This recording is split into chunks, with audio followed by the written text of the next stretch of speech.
I have found it that board members that are certified, it's much easier to work with. What I realized is what we've said for years is if you don't have time to take a 4-hour course, then really you don't have the time to serve on a board of directors.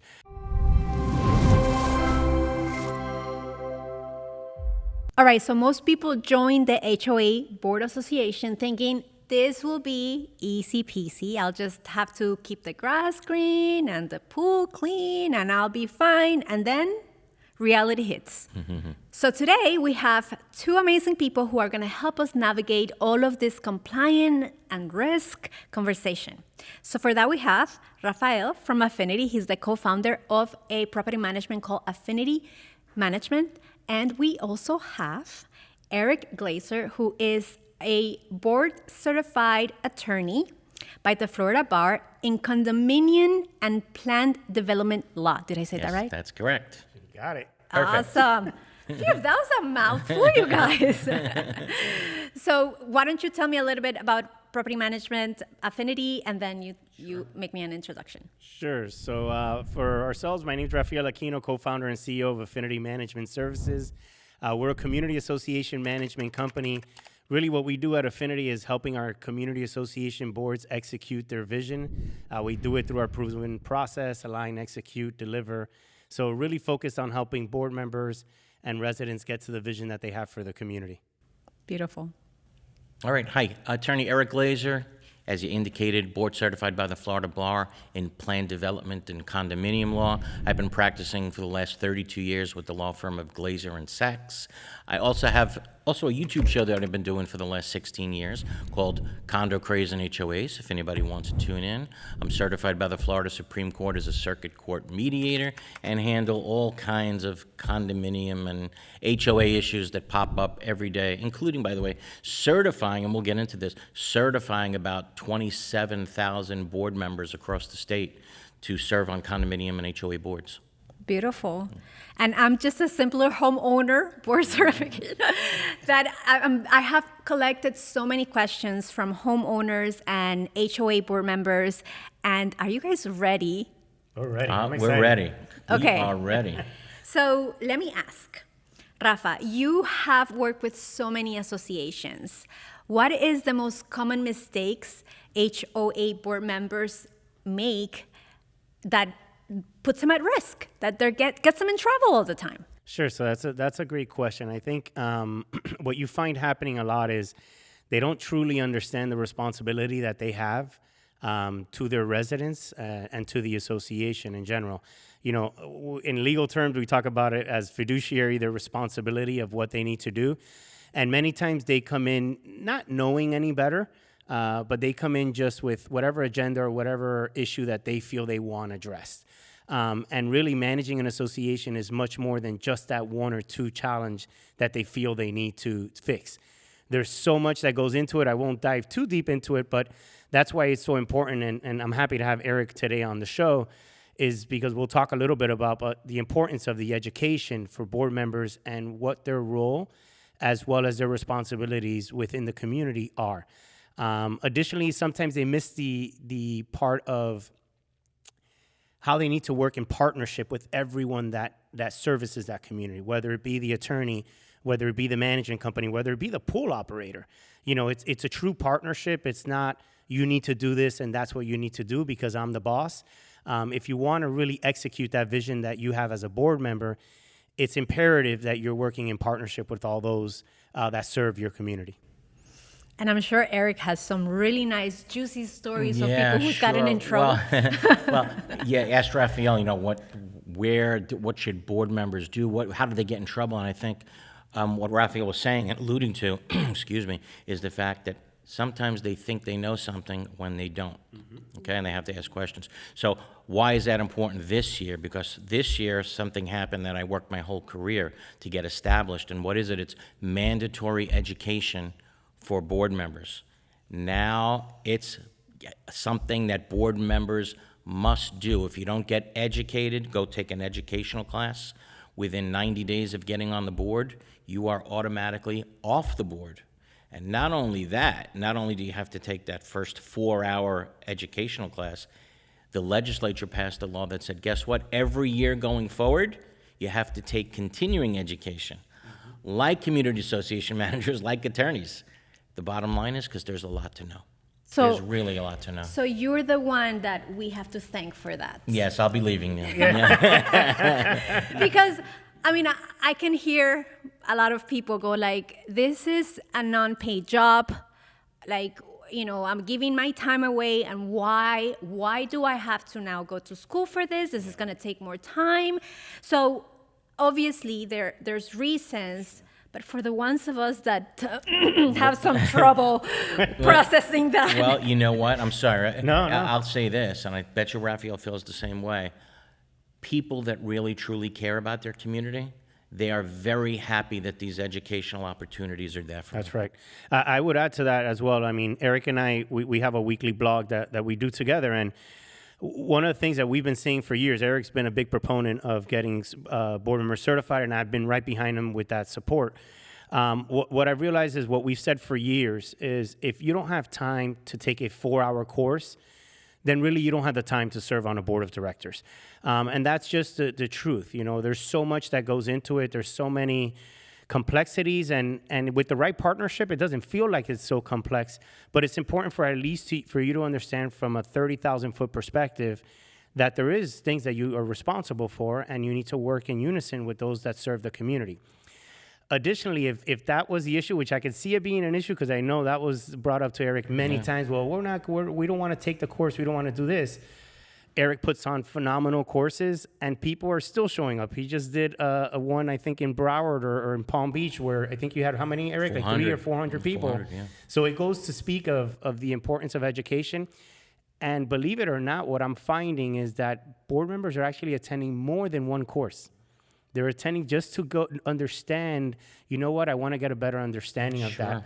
And lastly, is I have found it that board members that are certified, it's much easier to work with because now they understand how much we do and how much we support them and the importance of what we do as a management company as well. And then the same token, not a knock on Eric, but everyone always says, oh, the attorney bill's too much. Now they're looking at a different perspective. This is a cost of doing business. We do need to call the attorney to get an opinion so that at least to ensure that what we're doing is the right thing. Because before it was, what do you have to call the attorney? You should know the answers to this as a management company. And that's not necessarily the case of how things work. Yeah, I mean, I'm sorry. Go ahead. It's interesting that when you think about it, in order to get on a board of directors, you don't have to be an attorney, you don't have to be an accountant, you don't have to be a community association manager. So people take on these very sophisticated jobs. Some associations have budgets of 7 figures, 8 figures, and they don't have no business experience whatsoever. So this educational opportunity that's there for them, we all think it's a fantastic thing. 100%. Yeah, but you guys say it from your perspective. Yeah. I guess my job here is also be the voice of the homeowners, the HOAs. So what is in it for me? Like, what do I learn in those courses? What do I get out of it? Because, yeah, it sounds so fun and games. It's like, let's take a class. I mean, yes, Oh, I can and... definitely take that. I'll let you, So, I mean, like, what is it in it for me? Because for you, you have people who understand things better. You know, for you, it's easier to, you know, it's easier for you guys, but why do I have to take it? I think, at least when I teach the course, it makes it very clear to people that if you're going to take this job, if you're going to get on the board of directors, you better take the job very seriously, right? For example, we teach them that if you're going to be on the board and you're just going to do it to save money for the community, and you're going to do things like ignore safety concerns, right? Then this happens all the time. Okay. Right? If you're going to ignore safety concerns, guess what?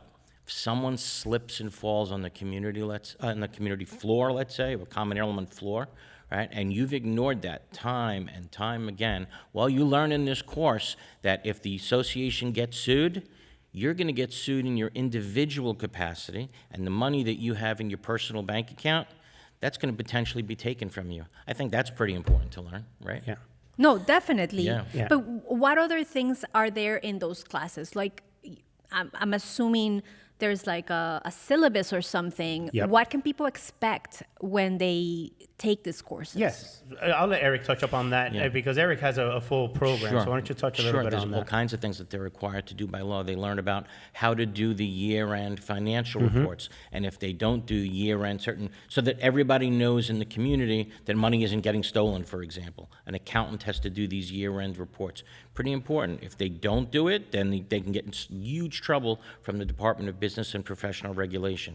They learn all the new laws that gets passed every single year. Things change quickly in condos and HOAs. So they learn what they can do and they can't do every year. That changes back and forth going forward. They learn about the foreclosure process, right, and how that's done. And they learn about how the foreclosure process is probably going to get a lot worse, at least in condominiums. Why? Because we have new safety regulations as a result of the terrible incident that happened at the Champlain Towers. Tremendous amount of new laws, and they better learn that, right? Safety inspections, mandatory reserve, mandatory repairs, and the trouble they can get into if they don't do that. If there ever was a year for condominium board members to go to school, this is the year. Correct. And even to add to that, there's things, for instance, of learning of the importance of insurance. You know, many times it happens, this will happen more in condos, but, you know, residents don't know any better where, oh, I'm covered with, I have insurance because the association pays the insurance. But they don't realize that they need a separate policy for their individual unit. Why is that important? Because if there's a flood in between units, yes, the condo, depending on what the documents read, will cover the unfinished surface of the wall. But residents then believe that the baseboards, the flooring, the painting on the wall, the kitchen, oh, the association's going to fix it. But in reality, they're not. So in these courses, they're taught on the importance of not just insurance, all the insurance requirements they should have, like D&O, directors and officers, having a fidelity bond insurance and so forth.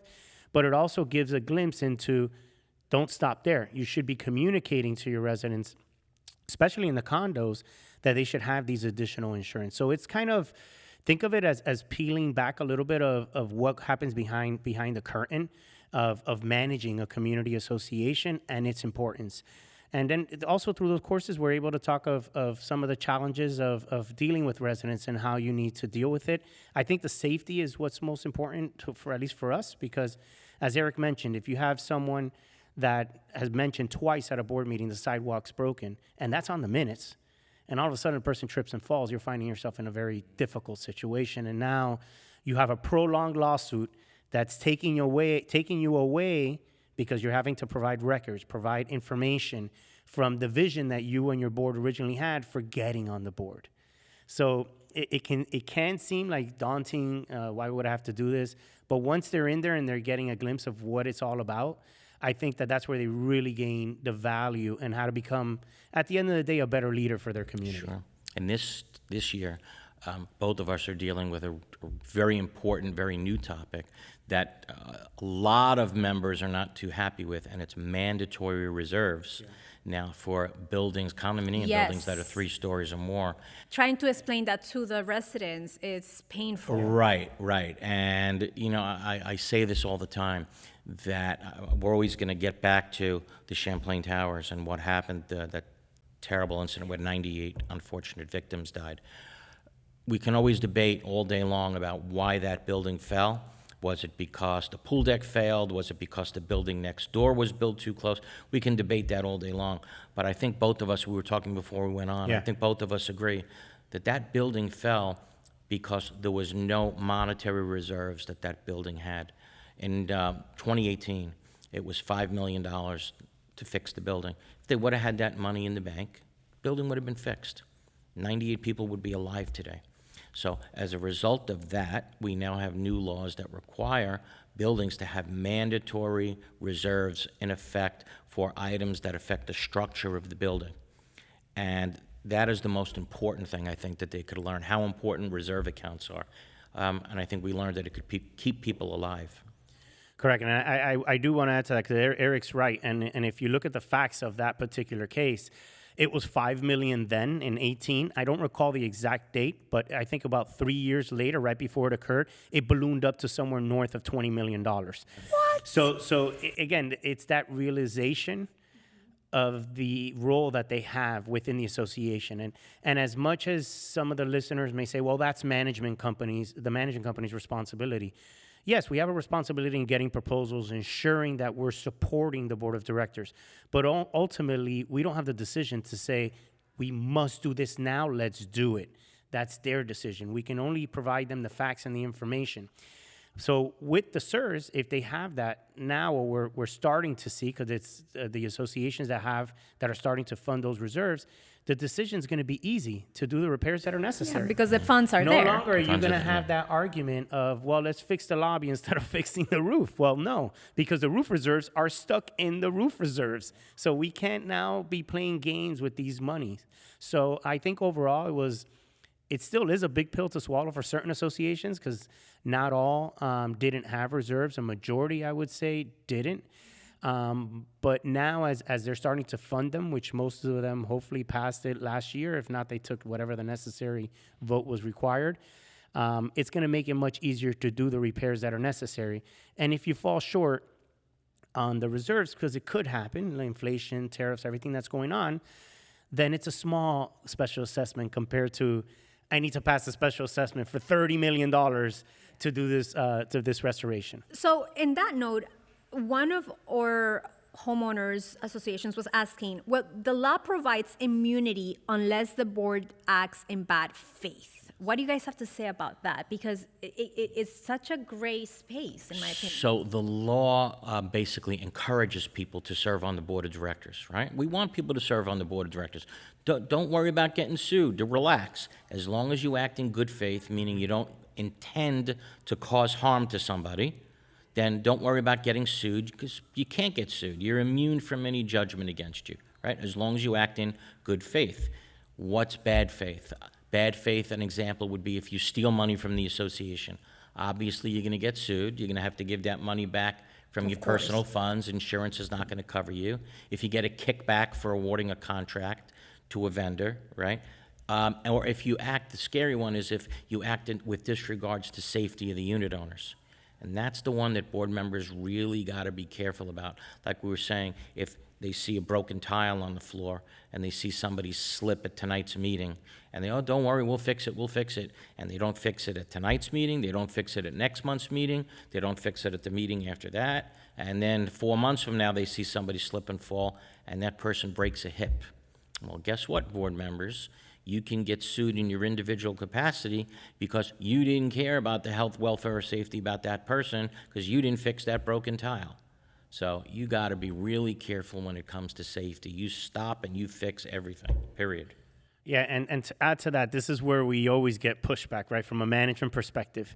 You know, if we're having a simple example, kind of using the construction, there's a construction company coming in, and they provide a contract. You know, hopefully you're having a discussion with the attorney prior to that, but they provide a contract. Oh, well, let's just go ahead and move forward. No way, Jose.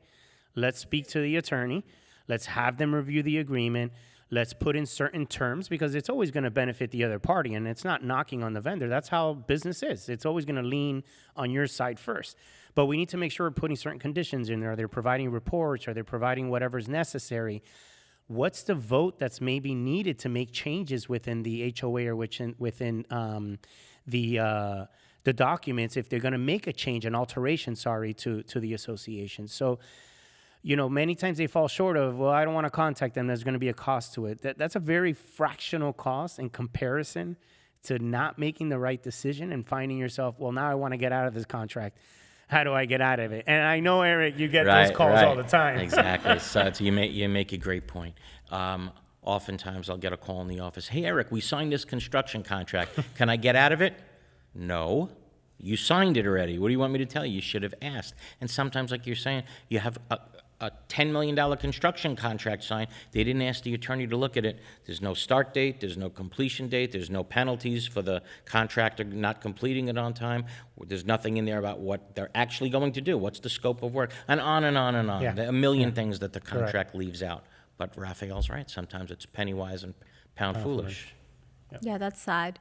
And obviously we don't want people to go through that. So what things can, obviously calling the attorneys, is there like specific programs? Do attorneys make it easier? Do you go by the hour? How does that work? Objection. No, I'm kidding. I'm kidding. I'm curious because I don't know if maybe every company is different, no. but like, do they I would have say- like subscription models? Is there? Most attorneys in this area bill by the hour, but what I will tell you is it would be insane for a board not to pay an attorney 2-3 hours to review a contract that could be 7 figures. And if that contract goes wrong, I promise you, you're going to spend a lot more than 2-3 hours in attorney's time to fix the mess that you just put your association in. Yep. I would agree in that occurs more than you would know. And especially, let's say if we're transitioning to a community, we're not happy with this vendor, and we'll take a peek. All right, you're not going to be able to get out. You're going to have to speak to the attorney, and you're stuck. Because some agreements, you can put 30 days with or without clause. Okay, we can cancel that agreement. Certain agreements, that's not the case. So how do you avoid it? Because what we're trying to do, I think, is with the listeners is give them input where they can get educated. It's pretty simple. It's budget for legal fees. Budget for legal fees. It's a cost. No business. I own the business. Eric owns a business. I'm sure there's legal expenses that you should put into every business. Things always occur that you need to contact your attorney. So your association, how do you do it?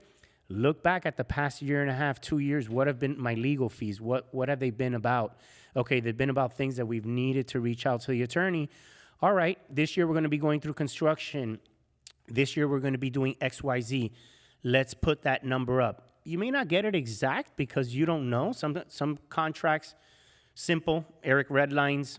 A contractor says, okay, I'm good. Let's change this. We're done.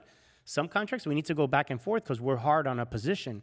Or we'll make, as a management company, a recommendation. Look, we want to be hard on a weekly report because if they don't give that to us, we're going to be in a bad position and we don't know what's going on. So I would say is budget these kinds of expenses ahead of time, understanding that there's a cost associated to managing the community. And that sounds great. I'm sorry. But that sounds great when, like beforehand. Yes. But what if you don't have the funds right now?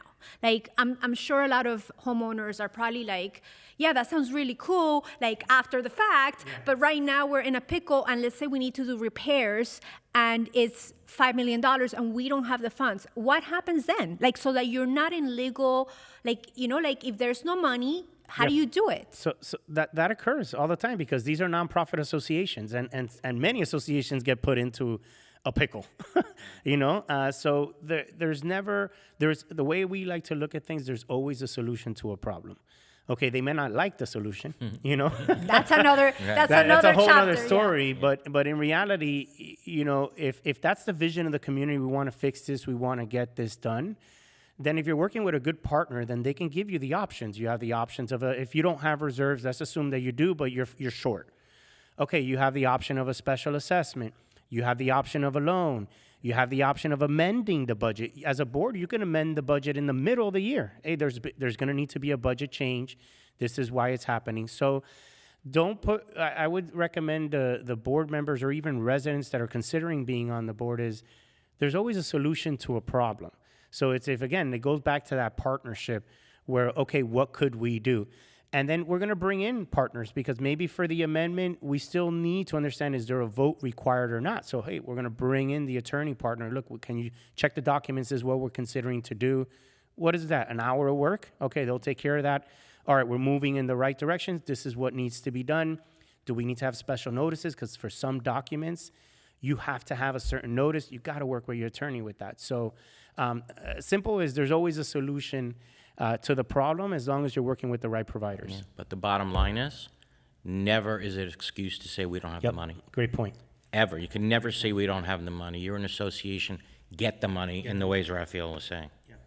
So is that where like a property management company, do you guys have resources or like for a self-managed community, like how do they get resources? So that's where the biggest benefit comes with working with a provider.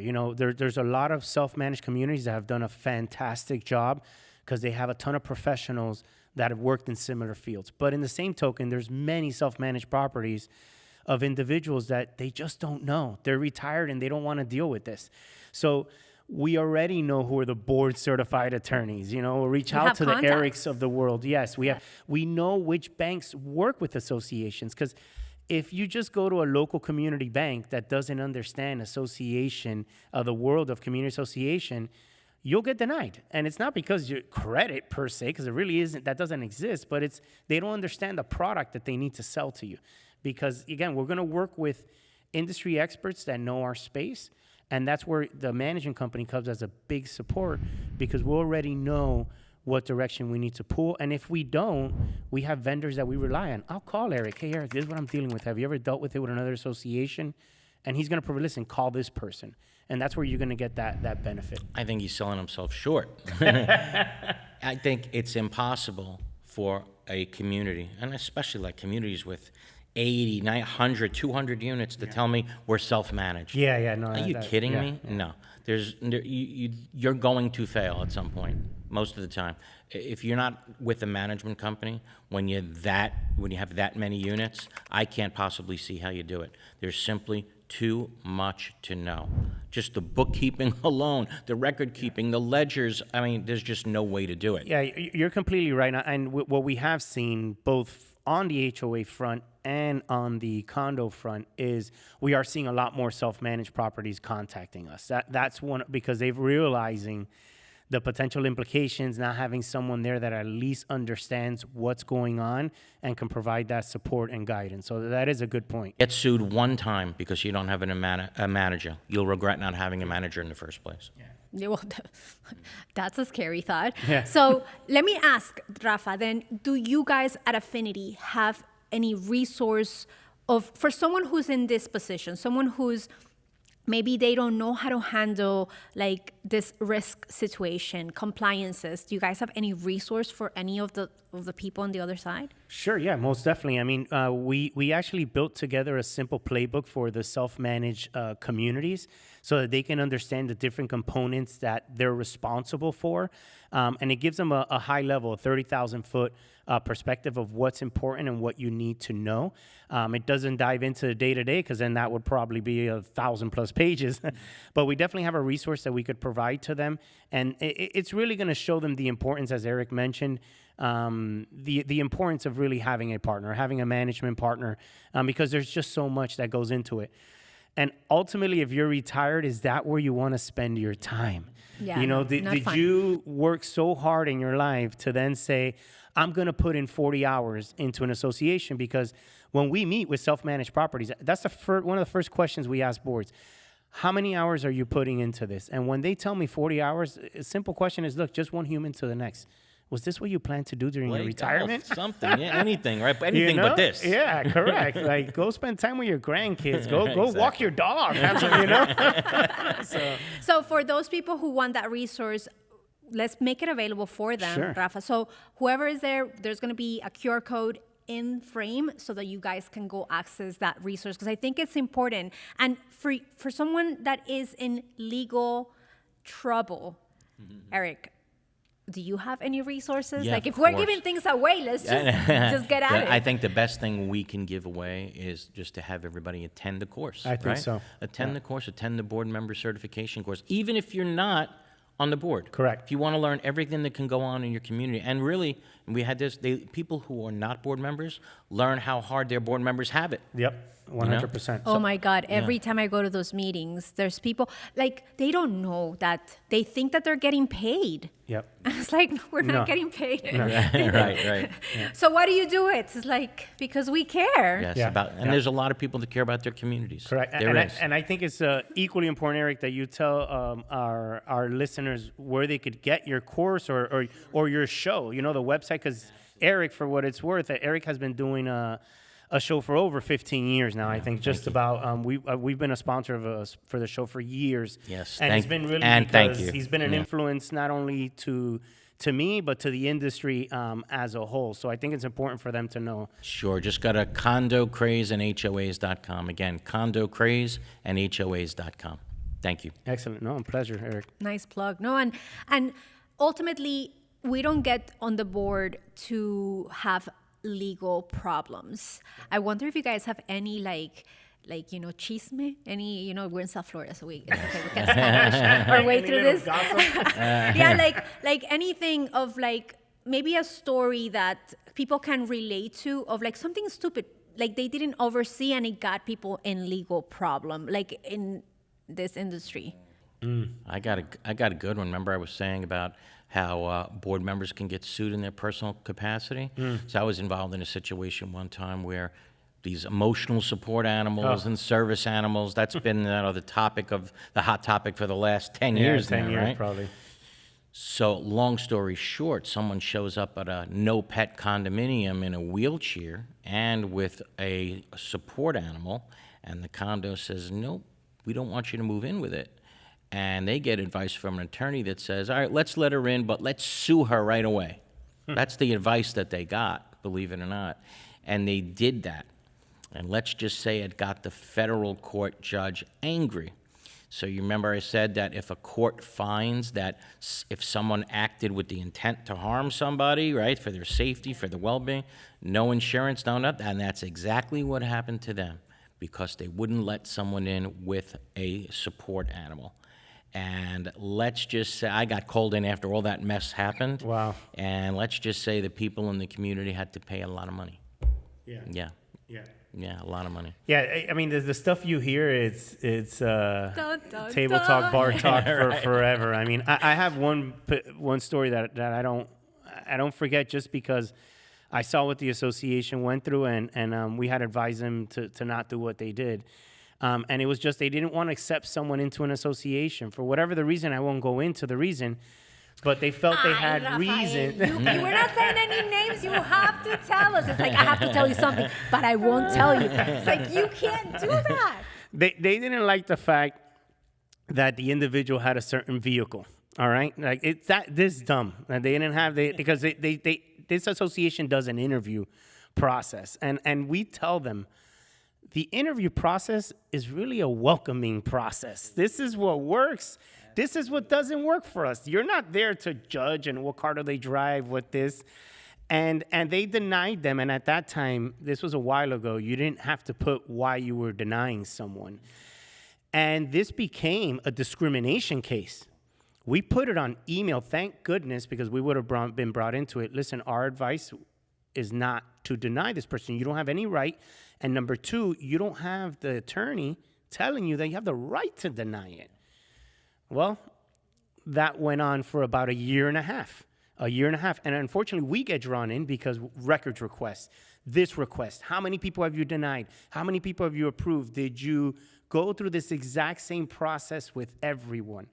So it was a nightmare. And all of a sudden, then our team is getting beat up because now they're spending all this effort into helping the case because we have to. It's our responsibility. And we're not focused on bigger goals for the community. So again, it's just so important to listen. And if you disagree, it's okay. But just go, speak with the attorney, get the second opinion like we had requested, and you avoid these simple things. So you just brought something really interesting because it's like we're talking about the legal like the legal for the board members, right? Mm-hmm. Where is the line drawn when there is a community management? Like you guys are brought in right in you're invited to the party of the legal, which is. No, that's not a party. Yeah. No, that's a that's a phenomenal question. I think always of projects because the day-to-day is just simple day-to-day things that we're managing the vendors, managing the team on site, providing strong communication to the residents so that at least they know what's going on with the community. I think that there always is a little bit of a gray side, right? Because sometimes the statute does go a little bit too far where it requires quorum requirements and the notices to be done by the attorney. I think we could have done that, right? But ultimately, there is that balance. And that's why the relationship isn't just between the board and the manager. There should be a relationship. Like I push my managers, try to have a relationship with your attorney, your association attorney. Call. And it's not call and waste their time, but once you build a strong relationship with the attorney, they'll give you tips and advice. And because you're already, there's a strong relationship where it's not every single second, I'm going to charge you exactly 5 seconds for the call that I had. So yes, there is some gray side. I would say the gray side is once you're into proposals and you're moving into the next stage, as a manager, your head should be already thinking, okay, technically, when you were getting proposals, you should already have the conversation with your attorney so that you're priming them, hey, how are you looking with your load? Because that's the other thing. Boards believe that attorneys are there just waiting for the case, and then here's the contract. Okay, Eric, I need the contract tomorrow. It doesn't work that way. So you want to say, hey, Eric, I got a big deal coming down the pipe. How are you looking? Okay, this is how I'm looking. All right, perfect. This one I kind of need rush because the board is putting pressure. But that only happens if you have a relationship. Is that something that you guys take care of as a property management? Do you guys handle the conversations with the, like, how does that work? Great question. For a company, for people that don't know what the dynamics is, like... Great question. So I think, and I hate to give you an attorney response, it really depends. And I'll tell you why, because you have some very involved boards and you have some very hands-off boards. If you ask me what's my recommendation, I would want at least one board member on the call so that there's not he said, she said. You know, everything's always going to be documented because both parties, Eric and I, know how important it is to document in emails and make sure that this is what we left off. But I think it's important either the president or someone on the board designates a liaison if everyone's too busy to, okay, Diana's going to be the one in charge that's working with management for the contract reviews. Because then it also becomes a ping pong game where we get the red line from the attorney, we review it, okay, this looks right, send it to the board, then the board is like, no, do this, then we're in the middle, Eric, no, they want this, and then Eric gets, and we just spent 4 hours, and then they get Eric's bill and they'll complain. So it's, look, let's get a liaison in the call. All I hear is, ka-ching, ka-ching. Yeah, no, but it's not intentional, honestly, not. and it's not because he's here. This is how I feel in general.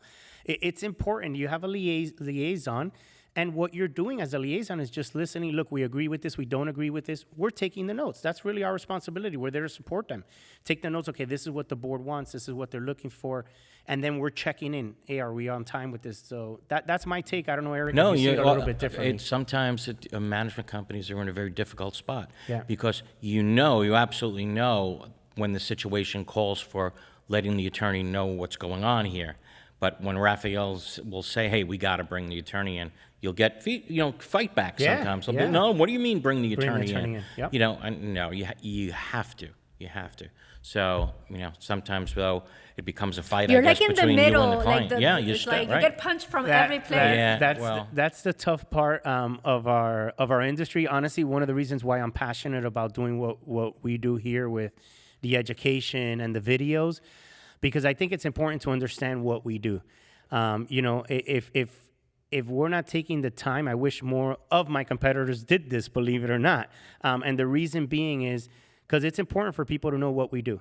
And the importance of how much we rely on our partners, such as attorneys, such as pool landscapers, contractors, and so forth, to provide us the information that's necessary to provide the information then back to the board. It's not up to us. Many times we wish it was up to us because we could move things much faster, but then comes more challenges. So I think overall, yes, we are in a very difficult position, but we enjoy seeing our board members get to that vision that they have in mind, guiding them.